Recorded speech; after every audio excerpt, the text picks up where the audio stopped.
Welcome to the Living the Dream podcast with Curveball. If you believe, you can achieve.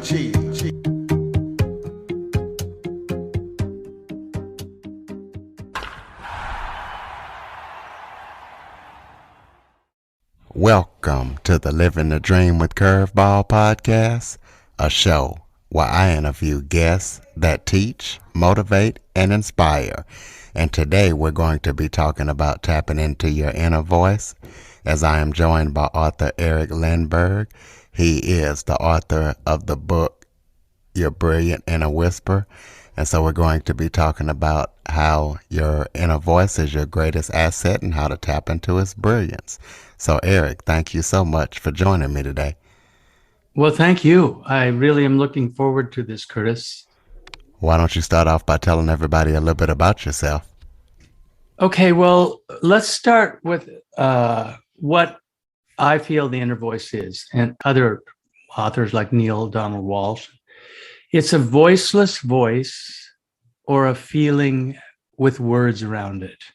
A voiceless voice, a feeling with words around it.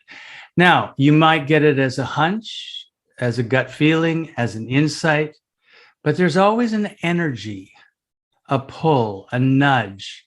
There's energy around it. Like if you resonate with something, that's pulling you, if you're walking down the sidewalk and saw a shirt in a window and you can feel that you're resonating with it. And it's not that you have to buy it, but you have to walk towards it. You have to honor that nudge. And I coach people in and out of the United States. As he said, my title of my book is Your Brilliant Inner Whisper, Discover Why Your Inner Voice is Your Greatest Asset and How to Tap Its Brilliance.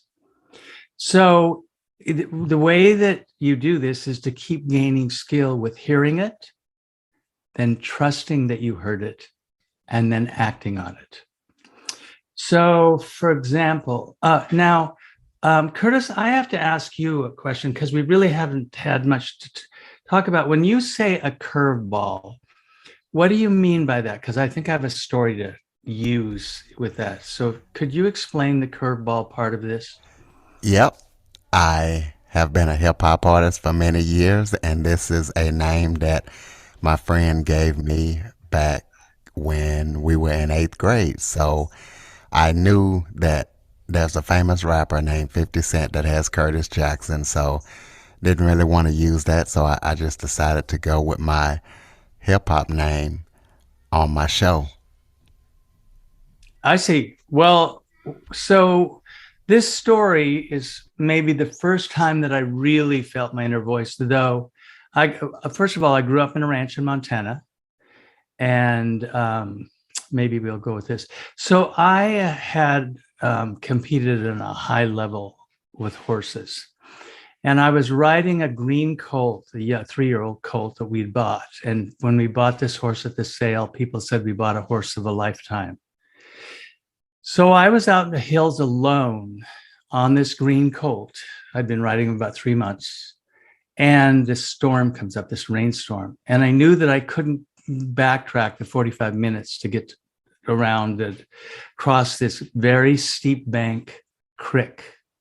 So I'm trotting along this creek as fast as I can, looking for a place to cross, and there's nothing. It's just these steep banks. And I was about 14 years old. And from inside me comes this knowing that this is the only horse I've ever ridden that could make this jump. And so that you go to that knowing. And each story, I have 27 chapters in my book, and each chapter has a personal story from my life of what that was like. So I explain what happened with the horse that day. So that's before I had a name for inner voice at 14.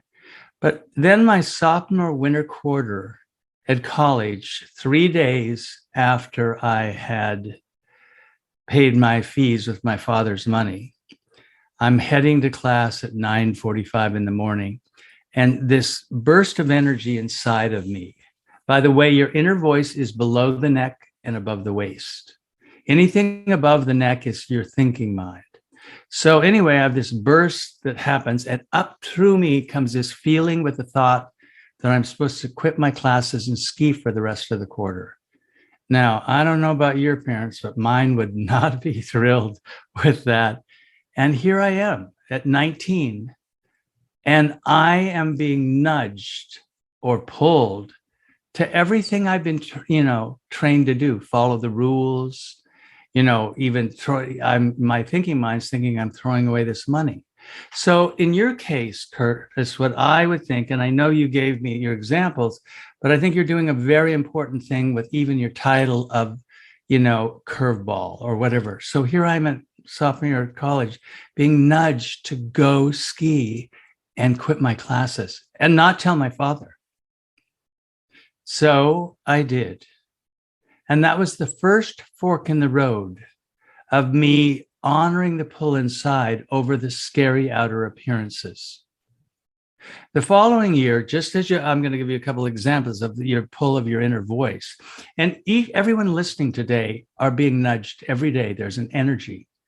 And as you gain skill with hearing it, trusting it, and acting on it, these bigger things come in. So the following year, I went to a private Catholic college because they were ranked very high in getting into med school and getting numbers of students into med school. And the man that ran that was very scary to most people. He was very stern, and he made his department a big success by getting these large numbers of his classes into med school. So one day, halfway through the quarter, I had to go to his office. And I'm walking, as I'm just getting close to knocking on the door, I can feel coming up through me this feeling and thought inside of me that I'm to ask him to lunch. And that just scared the heck out of me. Oh no, that's not a good idea. So I go in there and we get to deal with my test and the paper and everything. And then this thing, my inner voice wouldn't let me alone. And so I said, Dr. Mannion, would you like to go to lunch? And he looks at me like I'd shot off one of his toes or something. And then a little bit later, there's a crack on each side of his mouth with a kind of a start of a smile. And he said, nobody's ever had the guts to ask me to lunch. I'd love to. So for 3 months, once a month for 3 months, we went to lunch, and I got to ask every question from inside me that I would have never gotten to do by sitting in class, just sitting in class. And at the end of it, I said to him, I don't want to go on and be a doctor and earn every dollar. I want to own a business, I want to own a restaurant. And he said, I think that's great. Just because somebody's the first one with chicken soup to somebody that's sick doesn't mean they'll make a great doctor. So here's the second fork in my life path.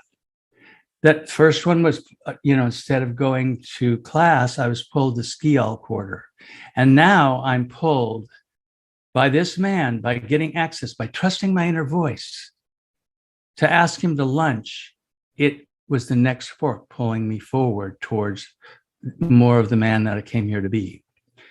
Does that help, Curtis? Yeah, it absolutely does. Tell us what got you started in writing. In writing? Yes, what fueled your passion to be an author? I was, so just to quickly jump over things. So my father backed me in a restaurant, and that was my inner voice that convinced him. And then 6 years later, I was bored with it. I was bored on the inside. I had a great lifestyle. I worked my lunches with my staff, and then I skied every afternoon.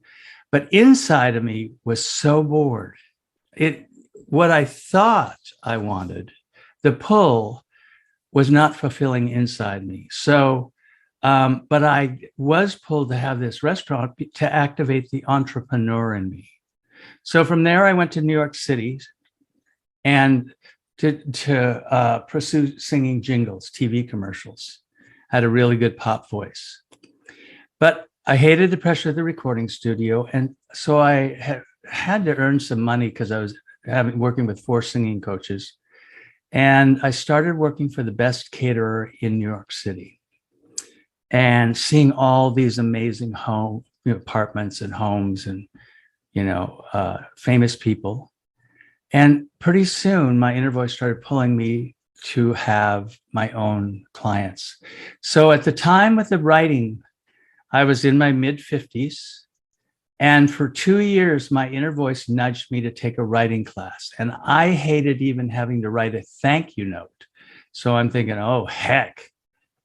I was thinking, oh, hell, I don't want to do that and have 10 weeks of assignments.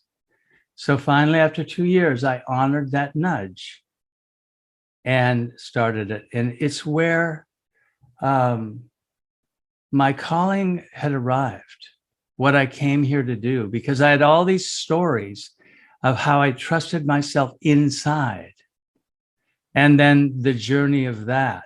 But like even my catering business, this boutique catering business for the rich and famous, I met Nora Ephron, who, directed Sleepless in Seattle, wrote it too.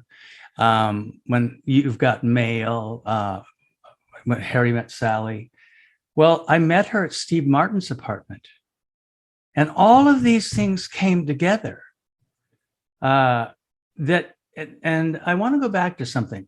So when I quit my classes and skied all winter, everything was in place. You don't ever think that when you trust your inner voice, it's a day at a time or a step at a time. But everything was in place for me to quit. And the only thing was the scary appearance of my dad being mad and kicking my ass.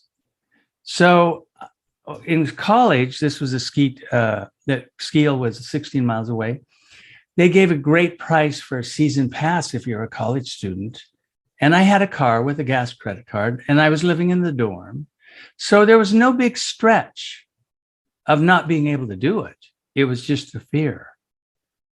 My inner voice brought me a 2-bedroom apartment, 1 block from Central Park on the Upper West Side of New York City, my favorite area of the city, by just trusting it. And that story is in the first chapter of my book. And it's probably the scariest thing I ever went through. But remember, your inner voice is going to pull you through those scary outer appearances. Like, how will that happen? Or, I don't, whatever. So the writing was resisted for 2 years, and then I did it. And I had never prepared to be a writer or planned to be a writer. And it was really the book that's out there today, that black covered book, took me a journey of 15 years of growth. And then this book, I now have a big deal editor, and she read my first one with all the mistakes because I let somebody edit it, never saw the work they'd done. So anyway, does that answer your question, Curtis? It absolutely does. And let's talk about what kind of writer you are. Do you do fiction, or what kind of writer? Well, strictly stories from my life. I mean, but the thing is, what I've trusted, like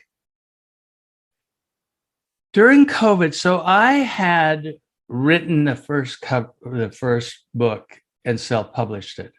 And a friend of mine who was a lawyer but wasn't practicing said, I'd really like the experience to edit it for you.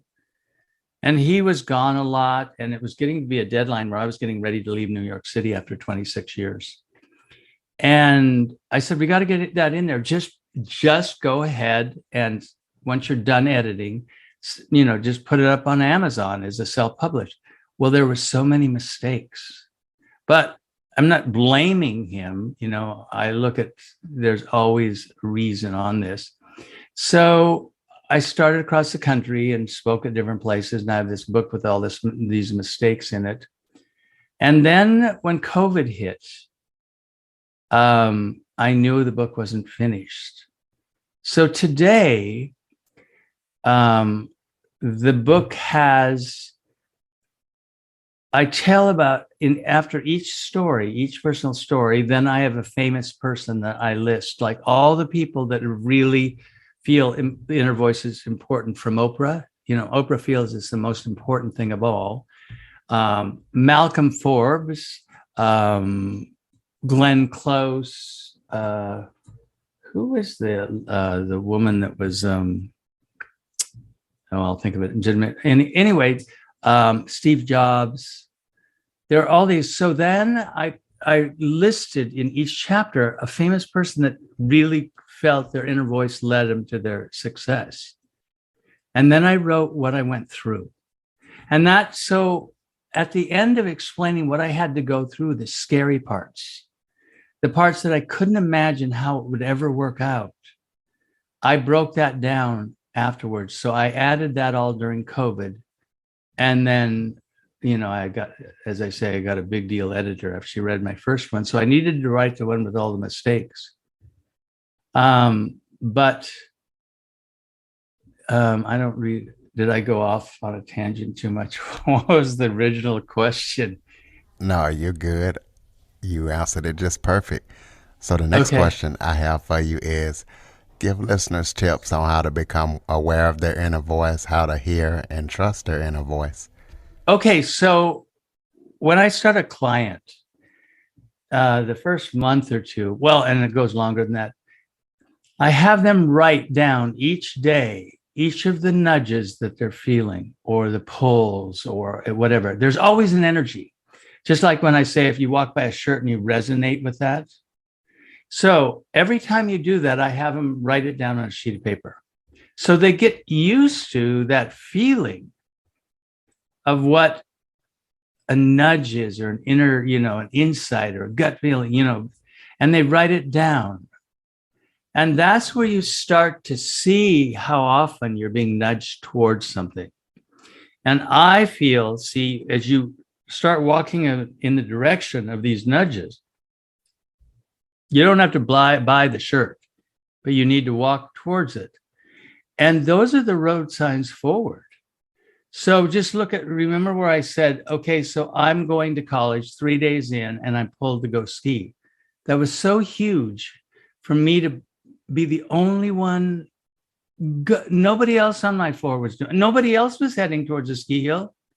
Nobody else threw away the money, which I didn't, but at that point I thought I was, to trust this thing inside more than the outer appearances. So, and then when I, did not go on in pre-med and went that route, every pull, the more you start with the little stuff and you get used to hearing something, well, I should call Joe today. Well, write down that you're supposed to call Joe today. You might not know why you're calling Joe, but there's a pull to give him a call. And then, so if you're nudged to do something, then trusting yourself that you really feel you were nudged and following through with that feeling, I was nudged. I wrote it down on my sheet. And then taking the action. That's where you start. I don't want to keep saying my book, but in that, after each story, I asked the reader something about their life tied to that chapter. So you're being activated to remember stories that you might not even known when you were listening to your inner voice. And today, after reading, they think, oh man, when I was 12, I did that. Because we're all acting on insight and different things. But to make the choice to go below the neck continually instead of the outer appearances is the truest way to step into who you came to be in this lifetime. Or tell listeners where they can go to pick up your book. Well, my book is on Amazon. There's 2 books. The first one has a green and blue cover, and it's just say, yes, that's not the book. That was the book with all the mistakes. But the book today is a black covered book, and it's Your Brilliant Inner Whisper.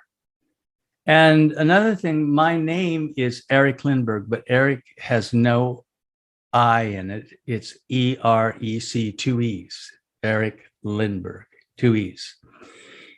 So it's on Amazon. You can go get it there. And, if you read it and you want to reach out and ask me a question, do it. If there's something there, well, this is happening. So after I took my book across the United States, I had been in New York too long, and I wanted a dog for 8 years, and when I sent my deposit to get that dog, I had to move out of my apartment because they didn't allow pets. So I never made it to California. I made it to Medford, Oregon, because I had a really good friend here, and this is where I ended up staying. Well, you let the listeners know where to pick up your book, so tell us about any upcoming projects. Okay. So, I didn't know what to do with my book after I'd written it with all those mistakes. So, I taught some classes and did some of that. So really, I hid for 2 years and wrote a second book. And so what I show in that second book over a 3-year period, that everything is connected. When you're honoring the pull within you, everything is connected. And for instance, I was in my restaurant and some other business owners came in to eat lunch. And I said to them, I really want to learn to sail. And they said, oh, we know, we have a friend, he's got a ranch out there. He's from the East. He's got a big sailboat. So a week later, I'm getting to crew all summer on his boat. And the next year, I drove across the United States to go to sailing school on Martha's Vineyard.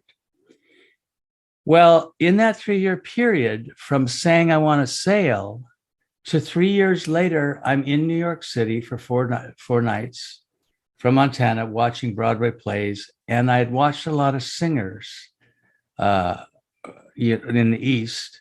So I said, where can I see cabaret? And they told me a place at a club on the West Side. So I called there and they said, we have 1 seat left to this amazing singer. 1 seat left. So by sailing, so I'm sitting in that, it's at 11 o'clock, so I'm able to go to the Broadway show. I sit halfway back with my back to the wall in a darkened room, and the singer comes on. I'd seen her that summer that I went to sailing school, because then I rented a house for the rest of the summer. And she was magical. But about a third of the way through the show, she's called out to me halfway back. She didn't do it to anybody else. And she said, where did you get that tan? And my brother was in Alaska, so we'd go to Mexico every Christmas so he could have some sunlight. And it turns out so on the plane back to Montana, I thought, I've got this voice and had all this. Why don't I do a benefit to raise money for the arts? Well, the thing got so big that I called this club and I said, where is that woman? And got her name. And she said, finally I caught up with her. And I said, if I flew to New York, would you put a show together for me? Told her how it was. And she says, well, send a tape and send a photo.